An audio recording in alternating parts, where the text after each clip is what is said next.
Perfect solution সেন্টারের digital প্ল্যাটফর্মে স্বাগতম। হাইড্রোলিক পাম্প নষ্ট হওয়ার কারণে এই মেশিনটি বন্ধ ছিল।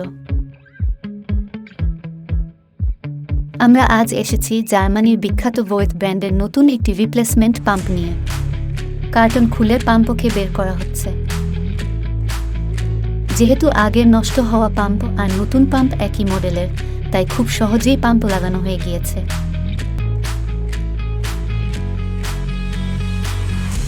মেশিনকে টেস্ট রানে নেওয়া হচ্ছে। আপনার ফ্যাক্টরির মেশিনের সমস্যা আমাদেরকে জানান। আমরা দিচ্ছি ফ্রি কনসালটেন্সি, আর যে কোনো ট্রাবল শুটিং এবং পার্টসের জন্য আমাদের দক্ষ টিম তো আছেই।